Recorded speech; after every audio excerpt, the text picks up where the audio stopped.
Welcome back again sa ating panibagong episode guys. At welcome din sa mga bagong subscriber natin dyan. So dito guys, dadayo kami ng Gakot Island. So kung mapapansin nyo sa mga previous video ko, doon ako nakakahuli ng malalaking mamsa. Wow. Kasama ko ngayon si Parin Joshua. Since wala pa akong bangka ngayon, tumira muna kami kay Sir Gary Fonte. Shoutout sa iyo sir, maraming salamat sa pagpapahiram ng bangka. So tatakbuhin namin yung isla, medyo malayo yon, is mga 30 minutes papunta sa isla.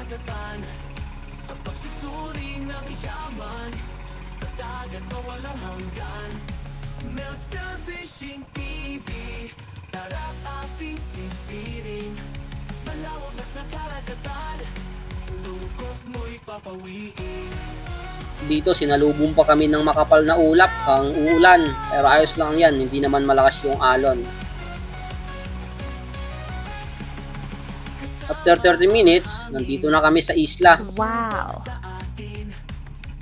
Kung mapapansin nyo, dito ako palagi nakakahuli ng mamsa dito sa may pangpang.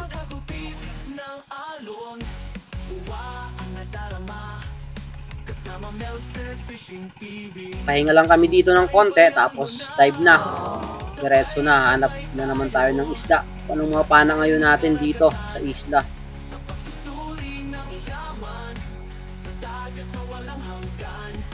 At ready na kaming dalawang mag-dive, let's go!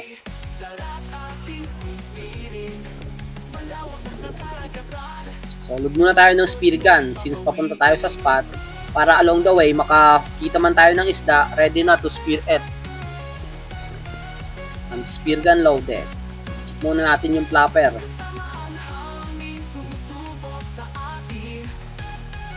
Goods naman, kaya tara, let's go. Dito guys, nakailan dive na rin ako. Kaso wala talagang nagpapakitang mga isda. Shoutout nga pala kay Noel Padirugaw, Nexon Edson, Rafi Bantilan, Julito Cuesta, Kafuji Master, Jonalyn Linaga, Resty Fabol, Christian Murillo, Victorino Caraggia Jr., Maming Family, Rosel Maming, Lani Maming, Sonji Vlog, Omid Kabasag, Rostom Vlog, Johnny Heisten, Rachel Pidilino, Tricia Jimenez, Edward Gutierrez, Gerald Sabado, Pancho Pantino, Moxin Dimalaw, Solo Divers, Kabuloy Vlog TV, Ronel Dicag, maraming salamat po sa inyong lahat. At pagkapwesto ko dito guys, nandito sana yung mga bait, mukhang may kinakatakutan. Paiba-iba yung galaw nila, paiba-iba ng direction. So at nag-antay-antay tayo dito kung anong lalapit sa ating isda.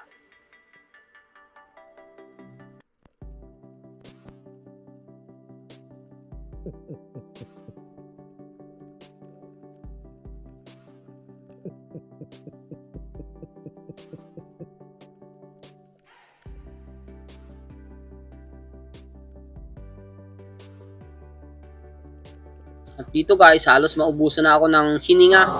Wala pa rin nagpapakita sa atin. Kaya I decided to angat muna. Dito lumipat ako ng pwesto. Halos wala talagang isda ngayon. Madalang yung labas.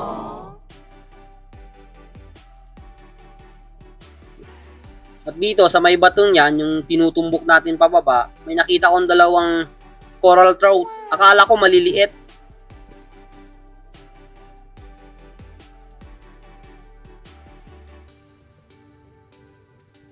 Ngunit habang palapit ako, good size na rin pala itong isa. Pero late na yung papanain ko na to, biglang sumuot na sa butas. Kaya hayaan na lang natin. At pagkapwesto ko dito, may dugtutunan na palang dumaan sa atin. Hindi lang natin nakita kaagad. Buti na lang, paggalaw ko ng pana ko, bumalik agad at napansin tayo.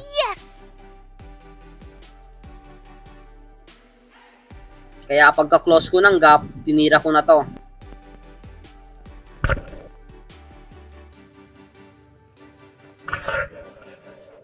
At pagkakita ko guys, napakababa yung patama ko dito sa isda.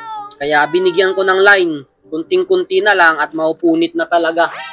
Kaya hinayaan ko munang kumuha ng line para hindi mapunit.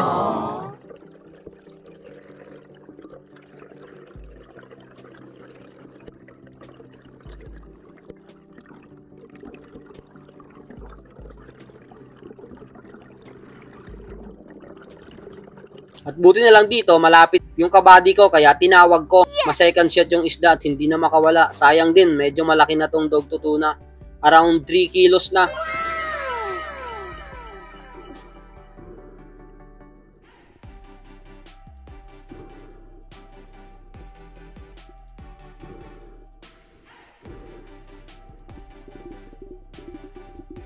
At ayun, na second shot na. So, secured cuts na tayo. Yes! Pagkalapit ko nga, talagang kunting-kunti na lang na puwersa ng isda, mapupunit na talaga yung tama ng isda sa shop ko. Buti nilang tumagos sa line. At dito guys, halos 3 hours na akong nagda-dive dito, kaso wala na talagang nagpakita since nahuli ko yung dog to tuna. Buti lang dito, may dumaang 3 slender unicorn. Wow! Kaya binabaan ko na at try natin kung lalapit to. Since maaga na talaga to, bihira na talaga lumapit ito pag mga mataas na yung araw. Magandang i-hunting itong mga slender unicorn is nasa pahapon or umagang umaga.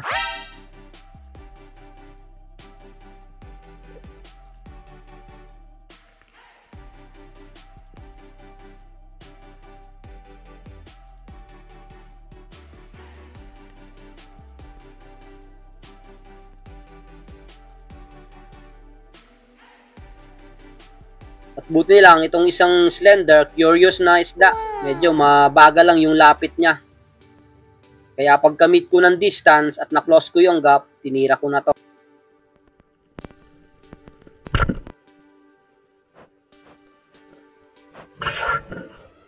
At eto yung pangalawang isda ngayong araw na ito. Ito lang din yung nahuli ngayong umagang ito.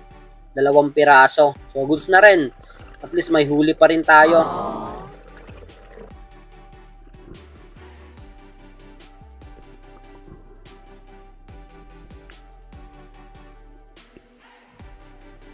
Pagkatapos mahuli natin itong slender unicorn, bumalik muna kami sa pangpang para kumain, tanghalian. At buti na lang nakahuli yung kabady ko ng batfish or badang. So ito yung ulam namin ngayong tanghaliang ito. Mukhang nasunog na ang badang. Okay na rin to, goods na na ulam. Napakasarap na isda to pag iniihaw. Wow! Ang taba. Eto, luto na, muntik pang masunog. Tanggalin muna natin itong mga nasunog na kaliskis niya. Pag inihaw kasi to, hindi na namin tinatanggalan ng kaliskis para masunog man, yung kaliskis lang ang masunog. At eto na yung ulam namin. May kalderetang tuna, badang. So napakasarap kumain pag nasa tabing dagat ka lang. So, tiyagaan lang muna namin itong ulam na batfish. At isang kalderetang tuna. 5-5 tuna. Ganoon talaga ang mangingisda. At hanap buhay mo yung pangingisda. Bibenta mo yung isda tapos bibili ka ng sardinas. Ganoon ang buhay mangingisda. Napakasarap to kahit walang sauce.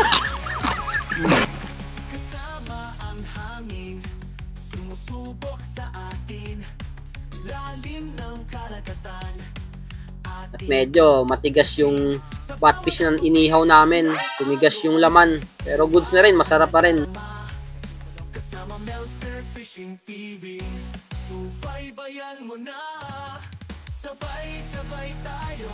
Ito, napaka-juicy ng pagkaluto. Saktong-sakto lang, hindi sunog. Kung nasunog lang is yung balat. Pero yung laman, okay naman. So yun guys, tapos lang namin kumain. Pahinga lang kami, tapos mamaya magda-dive. Mga alas 3 ulit. Tapos uwi din pagkatapos mag-dive. Nandito kami sa Gakot Island. Ito, napakaganda ng dagat ngayon. Napakakalma. So yun yung Banton, doon kami galing. Yun yung main island. At ayun, kung mapapansin nyo yun nandun, Simara yun. Shoutout sa mga taga Simarang subscriber natin dyan. Shoutout sa inyong lahat. Nagpapahinga lang kami tapos mga 3 oras siguro. 12 pa lang. Mga alas 3 kami ulit magda-dive. Alright. After 3 hours ng pahinga, balik ulit tayo sa dagat para maghanap ng isda at kunti pa lang yung huli natin sa umagang dive. So nagbabakasakali tayo ngayong hapong ito. At ganun pa rin, madalang pa rin guys yung isda. Halos 2 hours na din ako nagda-dive dito, wala pa rin kaming nadadagdag na huli. Buti lang dito, may nakita akong pabalik-balik na dog to tuna ulit. Wow. Naghahunting ng dalagang bukid. Kaya sinisiran ko. Hindi ko sana iaambus to, kaso maila pag hinahabol, mas lalong lumalayo itong isda. Kaya naisipan kong dumikit sa coral, sa bato, para siya na lang mismo ang lumapit.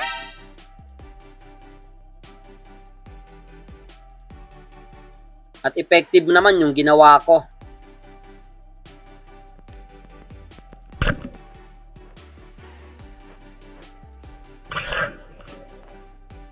At napakaganda naman yung patama. At eto pa lang guys yung huli ko ngayong hapong ito.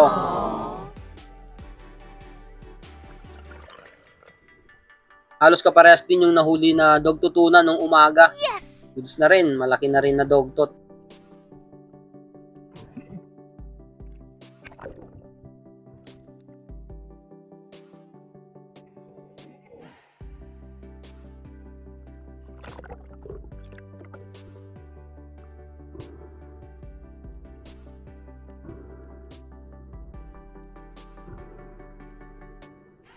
At pagkatapos dito ko mag-load ng spear gun guys, bigla akong linapitan ng mga big eye trevally. Ang dami nila, grabe.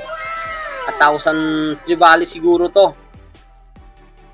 Napakarami. At habang pinagmamasdan ko dito, biglang nakalimutan kong kailangan pala naming pumana ng isa dito.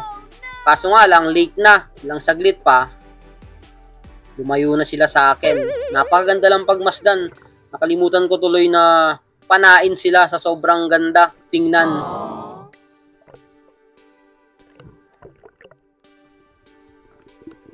Ilang saglit pa habang nagpapahinga tayo para mag-dive. Eto, may naligaw na 2 big eye. Malalaki na rin kaya sumisid ako dito.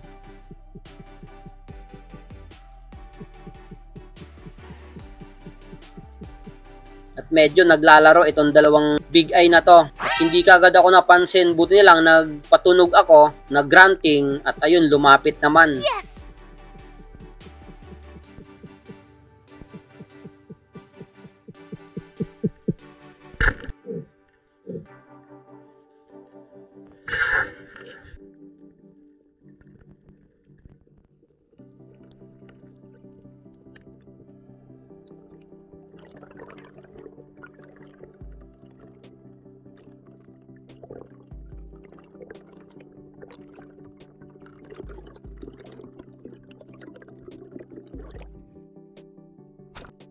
At ito yung pangalawang isda ngayong hapong ito. Pagkatapos din ito guys, bumalik na ako sa bangka since uuwi pa kami sa main island para hindi kami gabihin sa daan.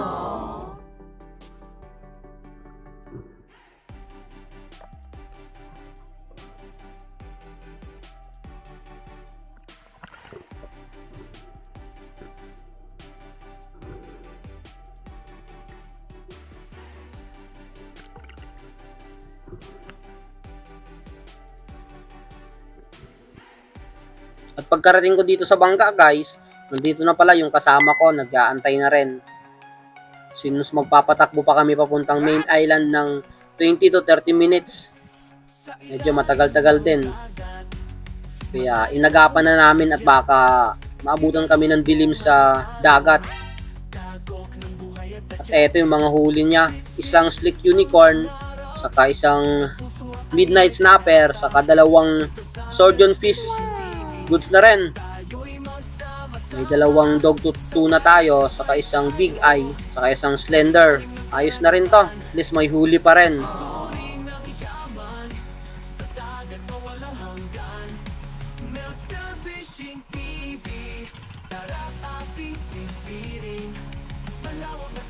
So hanggang dito na lang muna guys yung video natin. Hanggang sa susunod na episode. Maraming salamat po sa inyong lahat. Sa walang sawang patuloy na sumusuporta sa munting channel ko. God bless you all po.